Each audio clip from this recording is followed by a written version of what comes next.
Hello friends, welcome to my CG exam. हम लोग pre BEd के एग्ज़ाम का आज सिलेबस देखेंगे। कैसे क्वेश्चंस आते हैं, कितने क्वेश्चंस आते हैं और कहाँ कहाँ से आते हैं, इनको देख लेंगे।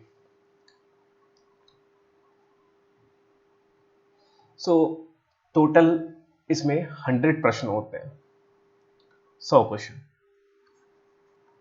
जिसमें से इस 100 में से 30 प्रश्न आते हैं रीजनिंग से, सामान्य मानसिक योग्यता।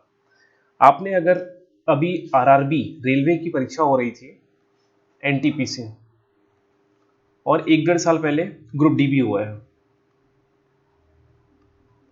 और ग्रुप डी का परीक्षा और होने वाला भी है ना।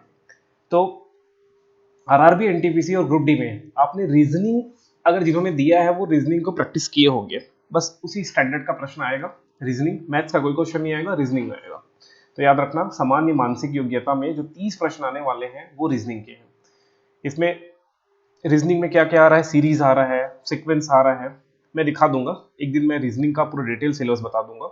इसमें से हिंदी में लिखा हुआ है क्या क्या आ रहा है, तर्क करना, संबंध देखना, एनालॉजी, अंकित योग्यता, आकाशिकीय संबंध, इस तरह के प्रश्न आ रहे हैं, जिसमें maximum question sequence and series से होंगे। जिसमें चित्र का सीरीज हो सकता है, अल्फाबेटिकल सीरीज हो सकता है, न्यूमेरिकल सीरीज हो सकता है। न्यूमेरिकल मतलब नंबर वाले सीरीज, 4, 5, 8 इस तरह के सीरीज हो सकते हैं। अल्फाबेटिकल हो सकते हैं जिसमें A B C C D E इस तरह से क्वेश्चन आते हैं। तो इस तरह सीरीज के क्वेश्चन हो सकते हैं। सिमिलरली वर्ग का एक क्वेश्चन पक्का आएगा, 1 से 2 क्वेश्चन। चित्र वाले भी प्रश्न आते हैं, पैटर्न जिसमें चित्र बने होते हैं, ऐसा एक बना दिया, एक ऐसा बना दिया, एक ऐसा बना दिया, तो अगला क्या हो गया। बहुत सिंपलेस्ट क्वेश्चन है ये, क्लास 4 क्लास 5 के बच्चे करते हैं, तो ऐसा एक्सपेक्ट मत करना। इस तरह का प्रश्न आएगा। एक चित्र वाले भी क्वेश्चन आते हैं, ये मैं बता रहा हूं आपको। ठीक, रीजनिंग का मैं एक डिटेल सिलेबस बताऊंगा, क्योंकि रीजनिंग जिनकी अच्छी है वो ही एग्जाम में अच्छा मार्क्स लाएंगे। बाकी सब तो सबसे बनेगा। भाग 1 क्या है, रीजनिंग है। भाग 2, भाग 3, भाग 4 सबसे बनने वाला है। रीजनिंग जिनका अच्छा नहीं है वो ये टॉपिक छोड़ जाएगा उनका। तो इसकी प्रैक्टिस अच्छे से करिए, ठीक है। इसका मैं डिटेल सिलेबस बनाऊंगा अभी। हम भाग 2 चलते हैं। जैसे मैंने स्टार्टिंग में बताया था, टोटल 100 प्रश्न है, 100 में से 30 कट हो गया, 30 आ रहा है रीजनिंग से। अब बचे 70। अब 70 प्रश्न कहाँ से आएंगे उसको भी देख लेते हैं। दूसरा भाग है जो कि बहुत बड़ा भाग है, जिसको हम लोग बोलते हैं जनरल नॉलेज, सामान्य ज्ञान। सामान्य ज्ञान से प्रश्न आने वाला है मात्र 20 अंक का, और सिलेबस होगा बहुत ही बड़ा, अत्यंत बड़ा है सिलेबस। जिसमें भारतीय इतिहास है, नागरिक शास्त्र या हमको इंडियन पॉलिटी बोलते हैं ये आने वाला है, इकोनॉमिक्स आने वाला है, ज्योग्राफी आने वाला है, जनरल साइंस आने वाला है। इसके अलावा खेलकूद, शिक्षा, योग, शिक्षा का मूल्य, और इसी में करंट अफेयर ऐड कर लेना। करंट अफेयर से 1 से 2 प्रश्न बनते हैं, इकोनॉमिक सर्वे से 1 से 2 प्रश्न बन रहे हैं। तो ये काफी बड़ा खंड है। जो लोग व्यापम की परीक्षा की तैयारी करते हैं, लाइक पटवारी हो गया, आरआई हो गया, या अभी मंडी निरीक्षक कुछ लोग भरे होंगे, उनसे ये खंड आसानी से बनेगा। जो सीजीपीएससी की भी तैयारी कर रहे हैं, वो पैरेलल ही बीएड भी करना चाह रहे हैं, तो वो भी सीजीपीएससी की तैयारी के दौरान वो जीके पढ़े होंगे, तो उनसे भी ये खंड बन जाएगा। लेकिन जो जस्ट ग्रेजुएट हैं, अभी जो जस्ट अपना ग्रेजुएशन कंप्लीट किए हैं 2020-21 में, मतलब 21 में अपना ग्रेजुएशन कंप्लीट करके, जो अब बीएड प्री बीएड का एंट्रेंस देने वाले हैं, प्री बीएड का, उनके लिए सारे खंड कठिन होने साबित होंगे। लेकिन जो पहले से ही पढ़ के बैठे हैं, जिनका ग्रेजुएशन 2019 में हुआ होगा, किसी का 18 में हुआ होगा, वो 2 साल सीजीपीएससी या अन्य व्यापम की परीक्षाओं की तैयारी किए होंगे, उनको ये खंड आसान लगने वाला है। लेकिन जो फ्रेशर्स हैं, जो जस्ट कंप्लीट किए हैं, वो विशेष ध्यान देवे। मैं इसके लिए आपको बेस्ट बुक बताऊं, तो वो बेस्ट बुक जो बहुत ही छोटा बुक है, पतला सा बुक है, उसे आप पढ़ सकते हो, वो लुसेंट की बुक आती है।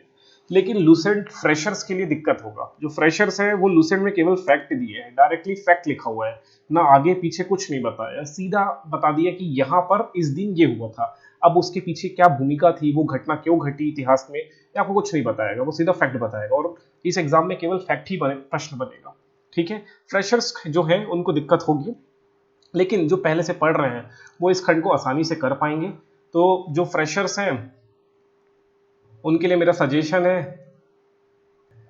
लूसेंट ही देख लो, समय कम है, लूसेंट ही देख लो। लेकिन जो 1-2 साल से सीजीपीएससी की तैयारी किए हुए हैं, वो लूसेंट देखेंगे ना, तो उनको चीजें पता होगा कि इस दिन ये तो हुआ था, हमको पता है उसके पीछे क्या कहानी है, ये भी पता है। जो फ्रेशर्स नहीं है, जो पहले ग्रेजुएशन कंप्लीट करके 1-2 साल सीजीपीएससी की तैयारी किए हैं उनके लिए बता रहा हूँ मैं। तो उनके लिए लूसेंट बहुत ही अच्छा है। लेकिन जो फ्रेशर्स हैं, मैं फिर से बोल रहा हूँ, जो फ्रेशर्स हैं जो इस साल ही मतलब पिछले साल ही अपना ग्रेजुएशन कंप्लीट किए हैं, जिनका रिजल्ट अभी भी आया होगा और वो अब प्री बीएड का एंट्रेंस देना चाह रहे हैं और उन्होंने कभी आज तक जीके नहीं पढ़ा है, जीके का कुछ नहीं पढ़ा है, तो उनके लिए थोड़ा कठिन होगा। और लूसेंट पढ़ना इतना आसान भी नहीं है क्योंकि लूसेंट में केवल फैक्ट दिया हुआ है। ठीक है, तो कोशिश करिए पढ़ने का। बाकी तो अगर लूसेंट में नहीं जाओगे तो छत्तीसगढ़ भारतीय इतिहास की एक नहीं 3 बुक आएगी। एक प्राचीन भारतीय इतिहास होगा, दूसरा मध्यकालीन भारतीय इतिहास होगा और तीसरा आधुनिक भारतीय इतिहास होगा। तो इसमें तो वैसे क्या आने वाला है एक बार देख लेते हैं। इसमें बेसिकली देखने से समझ में आ रहा है कि प्राचीन से थोड़ा क्वेश्चन बन रहा है, ये ऐतिहासिक घटना है, ये प्राचीन का खंड है, प्राचीन भारत के इतिहास का खंड है। और उसके बाद जो दिया है वो मॉडर्न इंडिया है। मॉडर्न इंडिया मतलब आधुनिक भारत का इतिहास, मतलब आपको मेडिवल या मध्यकालीन इतिहास पढ़ने की जरूरत नहीं है, केवल प्राचीन पढ़ना है। प्राचीन का थोड़ा सा पोर्शन आपको दिख रहा है और जो मैक्सिमम दिख रहा है वो दिख रहा है मॉडर्न इंडिया, मतलब आधुनिक भारत का इतिहास, यहां से पढ़ना है आपको। ठीक है, तो इसकी एक अलग बुक हो जाएगी, इसकी प्राचीन की अलग, आधुनिक भारत की अलग। तो ये बहुत बड़ा सिलेबस हो जाएगा, मतलब भारतीय इतिहास पढ़ने में आपको 1 महीना लग जाएगा। तो मेरा सजेशन यही है, 20 मार्क्स का आने वाला है टोटल खंड जीके, जिसमें इतिहास भी है, पॉलिटी भी है, इकोनॉमिक्स भी है, भूगोल भी है, सामान्य विज्ञान भी है, खेल कूद योग भी है, करंट अफेयर भी है। इतने के लिए आप पूरा पढ़ेंगे थोड़ी।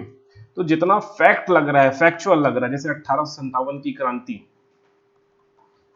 में या कहां से स्टार्ट हुआ, ये क्रांति कहां से पनपी, ऐसा क्वेश्चन आ सकता है ना। तात्या टोपे किस जगह से नेतृत्व कर रहे थे, ऐसे सीधे क्वेश्चन बनेगा।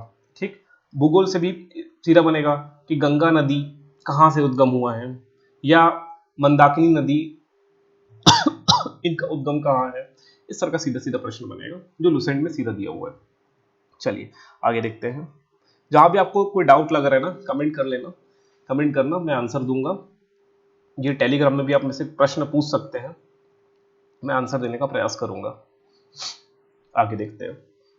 फिर आ रहा है टीचिंग एप्टीट्यूड। मैंने टीचिंग एप्टीट्यूड में ना 1-2-3 वीडियो लास्ट ईयर पढ़ाया था, आप लोग एक बार देख लेना, यहाँ आई बटन में मैं उसका लिंक दे दूंगा। उस आई बटन में जाके देखना कैसे क्वेश्चन आते हैं, एटलीस्ट समझ में आएगा। ये इसके जो प्रश्न होते हैं ना, इनको आप पढ़ोगे तो लगेगा कि क्या मैं पढ़ रहा हूँ, क्यों पढ़ रहा हूँ, मतलब पकाऊ टाइप का पोर्शन है ये। लेकिन जब प्रश्न देखोगे तो 4 ऑप्शन में से आपको फिल्टर करना होगा कि कौन सा आंसर बेस्ट है। क्वेश्चन देखोगे और 4 ऑप्शन पढ़ोगे तो लगेगा चारों के चारों सही है, लेकिन उस 4 में से बेस्ट कौन है आपको वही चूज करना है।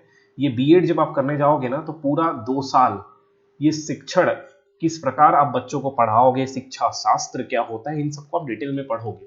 लेकिन बीएड जाने से पहले थोड़ा आपको बेसिक नॉलेज तो होना ही चाहिए। तो ये सब बेसिक्स है, ये आप पढ़ोगे। ठीक है, मैंने यहाँ आई बटन में दे दिया लिंक, आप आराम से जाके देखो क्वेश्चन किस तरह के आए हैं। ठीक है, शिक्षण अभिरुचि फर्स्ट टाइम आप पढ़ रहे हो, चाहे सीजीपीएससी की तैयारी करने वाला हो या फ्रेशर हो या नॉन फ्रेशर हो, इन सबको दिक्कत होगा इसमें शिक्षण अभिरुचि में। ठीक है, तो इसके लिए इतना ज्यादा परेशान होने की जरूरत नहीं है, नॉर्मल से क्वेश्चन होते हैं। मैं आई बटन में जाके देख लो किस तरह के प्रश्न आए हुए हैं, बाकी मैं आगे पढ़ाऊंगा भी शिक्षण अभिरुचि।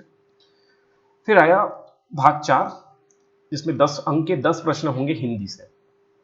सामान्य हिंदी, सामान्य बस लिखा हुआ है, क्वेश्चन टफ आता है हिंदी से। उसके बाद 10 अंक के होंगे इंग्लिश। ठीक है, इंग्लिश में आप ये वॉइस और नरेशन इनको अच्छे से कर लेना। ये सिंपल क्वेश्चन है, यहां से 2 प्रश्न यहां से पक्का आएगा वॉइस नरेशन से। टेंस आपने जो 8 9 क्लास 8 9 10 में जो पढ़ा है उसी लेवल का टेंस आएगा, तो नॉर्मली हो जाएगा। बाकी ये जो सेंटेंस होते हैं ये थोड़ा डिफिकल्ट होते हैं। जो नॉन फ्रेशर है उनके लिए वो दिक्कत नहीं है, लेकिन जो फ्रेशर है जो फर्स्ट टाइम दे रहे हैं उनको थोड़ा दिक्कत होगा। तो यहाँ पर मैं एक समराइज कर दूं, 30 अंक का रीजनिंग आ रहा है, 20 अंक का समान जीके आ रहा है, ये रीजनिंग हो गया, ये जीके हो गया। 30 अंक का एप्टीट्यूड आ रहा है, टीचिंग एप्टीट्यूड याद रखना, ये एप्टीट्यूड नॉर्मल एप्टीट्यूड मैथमेटिक्स वाला एप्टीट्यूड नहीं है, टीचिंग एप्टीट्यूड है, टीचिंग एप्टीट्यूड, टीचिंग एप्टीट्यूड। 10 अंक का हिंदी, 10 अंक का अंग्रेजी। तो ये 30 और 30 60 और 20 40, टोटल 100 अंक के 100 प्रश्न हैं। आई थिंक 2 घंटे का समय है, नोटिफिकेशन में एक बार देख लेना। 2 घंटे का समय है, कोई माइनस मार्किंग नहीं होता, आपको 100 के 100 क्वेश्चन अटेम्प्ट करके आना है।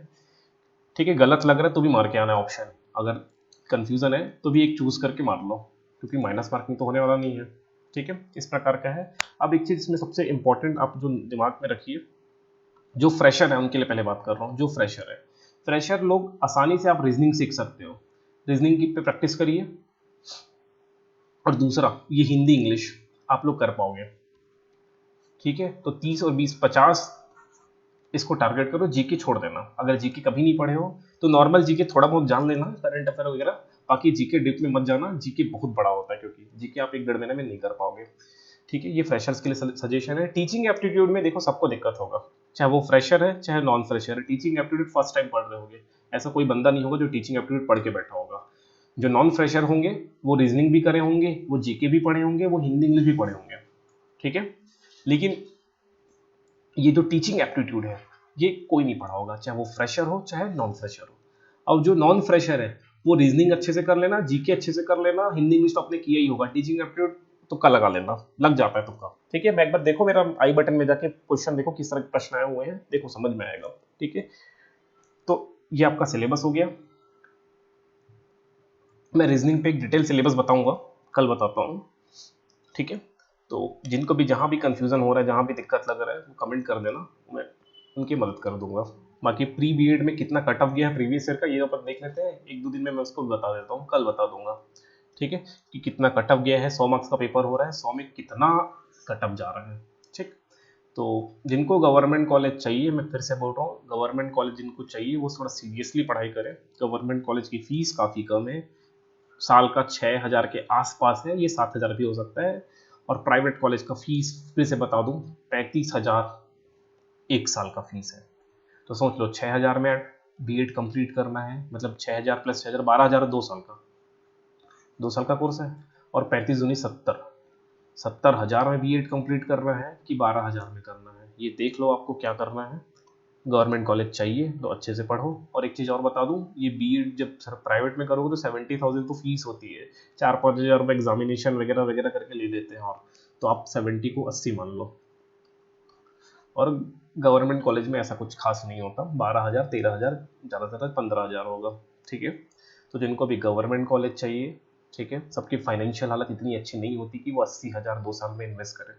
ठीक, जिनको गवर्नमेंट कॉलेज चाहिए पढ़ाई करो, कॉलेज मिलेगा ही। ठीक है, तो जो भी डाउट होगा पूछना, अब नेक्स्ट वीडियो में मिलेंगे।